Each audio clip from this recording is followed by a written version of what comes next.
یہ نہیں کہ تو شراب چھوڑ دے تو باقی ہو دے یہ کر دے وہ نہیں. ایک داعی کو حکیم ہونا چاہیے جو اس کے نفسیات کو سمجھے اور اس حساب سے اس کو مطلب اس کو نصیحت دے. ایک بدو ایک عربی نبی کریم صلی اللہ علیہ وسلم بیٹھے ہوئے صحابہ کرام کے درمیان بیٹھے ہوئے ایک بدو داخل ہوا عربی اور کھڑے ہو کر کے وہیں کی مسجد کے گوشے میں پیشاب کرنے لگا. اب آپ دیکھیں کہ آپ تو عادت یہ ہے کہ اگر کوئی جوتا پہن کے آ جائے تو آپ کے اوپر کفر کے بدلے لگوا دیں گے, ہر سے کفر کا بدلہ لگا دیں گے. مسجد کے اندر عادت جوتا پہننا کوئی بری بات نہیں ہے, اگر صاف ستھرا ہے تو مسجد میں بھی عادت نہیں. لیکن ہمارے لوگوں کا مزاج ہے دماغ ایسا کہ 1 کلومیٹر کے پہلے جوتے اتار کو بھلے نیچے پیر پہ مٹی دھول لگ کے آئے یا نہیں. حالانکہ گندگی نہیں ہے تو کوئی حل نہیں پہنا لیکن وہ ایک الگ مسئلہ. تو اصل کرنے کا مطلب یہ ہے کہ وہ پیشاب کرنے لگا.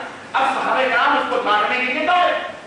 اللہ نے کہا بیٹھ بیٹھ اس نے پیشاب کیا. پیشاب کرنے کے بعد وہ کھڑا ہوا تو آپ صلی اللہ علیہ وسلم نے اس کو بلایا اور صحابہ کرام سے کہا چلو کنویں سے پانی بھر کے لاؤ اور پانی بھر کے لاؤ اور اس نے جہاں پیشاب کیا ہے اس کو دھلو. انہیں جنہوں نے ڈانٹا تھا اسی کے سامنے اس پیشاب کو دھلوایا اللہ کے نبی, پانی پھروایا اس کو اور اس کو سمجھایا. اس نے کہا کہ اللہ کے نبی صلی اللہ علیہ وسلم اس سے کہا کہ اللہ کا گھر ہے, یہاں اللہ کی عبادت ہوتی ہے, یہاں یہ تمام سب کام نہیں کیے جاتے. سمجھے کہ نہیں سمجھے, یہاں پر یہ کام نہیں کیے جاتے, یہاں اللہ کی عبادت کی جاتی ہے, مسجد ہے, ایسا نہیں کرنا چاہیے. تو وہ اتنا خوش ہوا اس نے کہا اے اللہ تو محمد صلی اللہ علیہ وسلم کے اوپر اپنے رحمتوں کی برکھا نازل فرما. اے اللہ محمد صلی اللہ علیہ وسلم کے اوپر رحم فرما اور کسی کے اوپر رحم مت فرما. محمد صلی اللہ علیہ وسلم کے اوپر رحم فرما اور کسی کے اوپر رحم مت فرما. تو اللہ کے نبی مسکرا پڑے. اس نے کہا, اللہ کے نبی نے کہا کہ اللہ کے بندے اللہ کی رحمت کی اتنی وسیع ہے, تم نے اتنا مختصر کیوں کر دیا؟ تو آئے تمہیں سب کو دینا چاہیے. تو اس نے کہا اچھا, کہا اے اللہ محمد صلی اللہ علیہ وسلم پہ بھی رحم کرنا اور تمام محمد صلی اللہ علیہ وسلم ساتھیوں پہ بھی رحم کرنا. بات دیکھیے تربیت کا یہ انداز. ہمارے درمیان ایسے جاہل قسم کے لوگ موجود ہیں کہ اللہ کو چھوڑ کر اللہ کے سامنے ہاتھ پھیلا دیتے ہیں. جہاں دیکھا کوئی ٹھیکری وہیں کی معلوم سمجھ گیا, جہاں دیکھا وہیں ستیہ سے مجھے لگا کہ ہے ہمارے یہ سب بتا یہ نہیں ایک کافی ہے مشکل ہے نہیں پیار محبت راس کافی ہم کافی بنانے کے لیے نہیں آئے کسی. ہم وہ اگر ہم کو کافی کہتا ہے اس کا گھوڑا پر بیوقوف ہے, اس کو سکھایا اسی لیے. آپ سمجھ یہ مریض ہے, یہ کیا ہے, یہ مریض ہے. مریض عشق پہ رحمت خدا, مرض بڑھتا گیا دونوں دوا. تو یہ مریض ہے, اس کو سمجھاؤ. آپ ڈاکٹر ہو, آپ مسیحا ہو, ڈاکٹر ہو, حکیم ہو, سمجھے کسی نے آپ کا فرض بنتا ہے کہ بڑے پیار سے نوجوان کرتا آپ کے اپنے دوست کالجز میں, انسٹیٹیوٹ میں, اسکولس میں, ہر جگہ آپ اپنے گھر کو, اپنی بہنوں کو, بیٹیوں کو, سب کو یہ تربیت کرو, کو داعی بنائیں, کو داعیہ بنائیں تاکہ چاہتا کہ یہ قافلہ آگے بڑھتا ہے. اور الحمدللہ آپ دیکھیں کہ خیر کا قافلہ بڑھتا ہی رہتا ہے. آج سے کچھ دنوں پہلے, بہت دنوں پہلے میں اسی گلبرگہ کے اندر آیا تھا, 2 مسجدیں تھیں, لیکن آج الحمدللہ 13-14 مسجدیں اور اس کے علاوہ جو زمینیں خریدی گئی ہیں وہ الگ بلا حساب کو اللہ کی طرف سے تیار کری ہیں کہ افراد بڑھیں, مسجدیں تعمیر ہوتی ہیں. بس آپس میں اخوت, محبت, بھائی چارگی اور یہ گٹس اور یہ اتحاد بھی باقی رکھنے کی ضرورت ہے. کیوں؟ شیطان یہ نہ سوچو کہ شیطان غافل ہو کے بیٹھا ہے, ان سے غافل ہے, لیکن تمہارے چاروں طرف شیطان کھیل کھیل رہا ہے. کس کو پھوڑیں, کس کو توڑیں, کس کے دل میں کس کی دشمنی ڈالیں, خاندان میں لڑائی, بھائی بغض اور حسد اور کینے اور کپٹ اس طرح سے پیدا کر کے مسجدوں میں تفریق اور اس طرح سے علماء کو ڈال کر کے ان کے خلاف غیبتیں چغلیاں لگا کر کے اس طرح تمہارے اتحاد کو پارا کرنے کی شیطان کوشش کرے گا. وَلَا تَنَازَعُوا فَتَفْشَلُوا وَتَذْهَبَ رِيحُكُمْ, اللہ نے فرمایا دیکھنا جھگڑے نہ کرنا, تنازع نہ کرنا. فَإِن تَنَازَعْتُمْ فِي شَيْءٍ فَرُدُّوهُ إِلَى اللَّهِ وَالرَّسُولِ, اگر کبھی جھگڑا بھی ہو جائے تو اللہ رسول کے اوپر فیصلے چھوڑ دو, وہ جو فیصلہ کریں گے تو قبول کرو. ہاں جب یہ اصول موجود ہیں تو اے اہل حدیث آج امت کو, دنیا کو تمہاری ضرورت ہے. دنیا تمہاری طرف پیاری نظروں سے دیکھ رہی ہے. آب زمزم, آب کوثر, نبی کے سنتوں کے جام تمہارے پاس موجود ہیں, حقیقی بغیر ملے ملاوٹ کیے ہوئے. دنیا والوں کے پاس تو لگانے کیا کیا ملے ہوئے ہیں, ہاں لیکن یہ بغیر ملاوٹ کے موجود ہیں. دنیا کو تمہاری ضرورت ہے, اس لیے تم آپس میں متحد, آپس میں اتحاد باہمی اور ایثار اور قربانی اور جذبہ یہ مکمل تمہارے اندر ہونا چاہیے, ہمارے اندر ہونا چاہیے. اپنے امیر کی اطاعت. امیر نے کہا یہ کام کرنا ہے، مشورہ کرو. مشورہ کرنے کے بعد وَإِذَا عَزَمْتَ فَتَوَكَّلْ وَشَاوِرْهُمْ فِي الْأَمْرِ. اللہ کے نبی کو حکم دیا گیا ہے نبی صحابہ سے مشورہ کیجیے.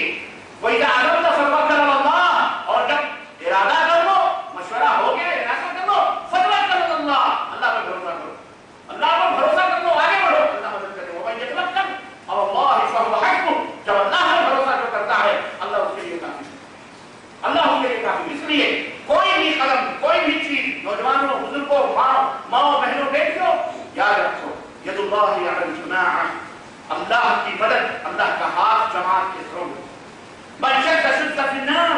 جو جماعت سے نکلا وہ جہنم میں چلا گیا. وہ ریوڑ ہمیشہ شیر اور چیتے اور کتے اور بلیوں کا شکار وہ جانور ہو جاتا ہے جو اپنے ریوڑ سے باہر ہو جاتا ہے. اس لیے یاد رکھو ہمیشہ اتحاد کسی بھی صورت میں. آپسی اختلافات ہو جائیں اور آپسی جھگڑوں کو ایک بات اور بتاؤں، آپسی جھگڑوں کو اسے جماعتی جھگڑا نہ بنانا. آپ کے اپنے بھائی کے جھگڑوں کو جماعت حدیث کا جھگڑا حدیث ہے، ورنہ قیامت کے دن کچھ کل گمراہی وہ کل کو مسئول لیتی تھی. تم سب کے سب ذمہ دار ہو اور اپنی ذمہ داریوں کو پوچھو.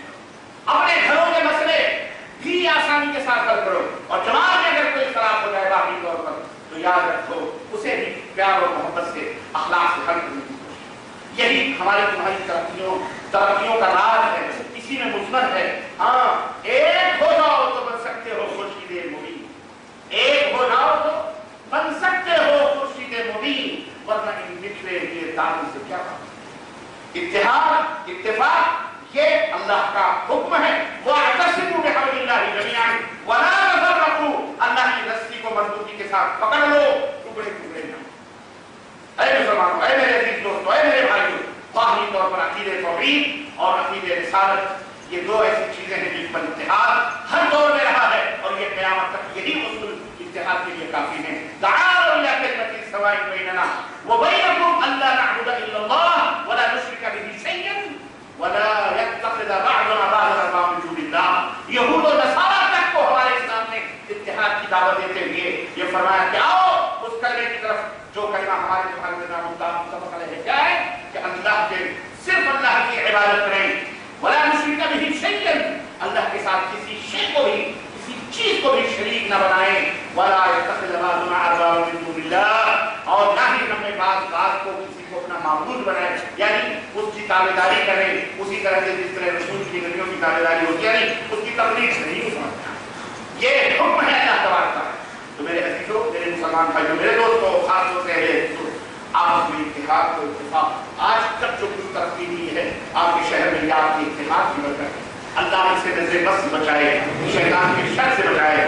اللہ ہمارے دلوں میں اسی طرح سے فہمی و قوت و محبت، بھائی چارگی اور اسی طرح سے جوش اور ولولے اور ہمت اور جرأت اللہ تبارک تعالیٰ پیدا فرمائے اور رکھے اور جامدی رکھے. کچھ نصیب ہیں کہ الحمدللہ ایک ایسے شہر میں ہم توحید و سنت کا کام کر رہے ہیں. یہ ہمارے لیے بڑی سعادت اور بڑی خوشی کی بات ہے، آگے کی آزمائش کی بات. جہاں کہیں بھی کوئی ڈاؤٹ آئے شبہ آئے فوراً اپنے امیر سے رجوع کرو، ذمہ داروں سے رجوع کرو. علماء موجود ہیں آپ کے پاس، علماء سے رجوع کرو. اپنے مسائل کو علماء سے حل کرو. ہماری سب سے بڑی عدالت ہمارا امیر ہے اور اس کے بعد اس کے نیچے جو کام کرنے والے لوگ ہیں. اللہ تعالیٰ ہمیں ان سب چیزوں کی توفیق عطا فرمائے، ہمارے دلوں میں ایک دوسرے سے محبت پیدا فرمائے اور ہمیں اسلام کا سچا اور پکا داعی بنائے اور تمام دنیا کے مسلمانوں کو، ہمارے ہندوستانی مسلمانوں کو اللہ تعالیٰ کتاب و سنت کی ہدایت عطا فرمائے اور انہیں شرک اور بدعت سے دور فرمائے. اور ہم سب کو اللہ تعالیٰ ہماری آج کو آنے والی نسلوں کو بھی اللہ غیر اللہ کی عبادت اور پوجا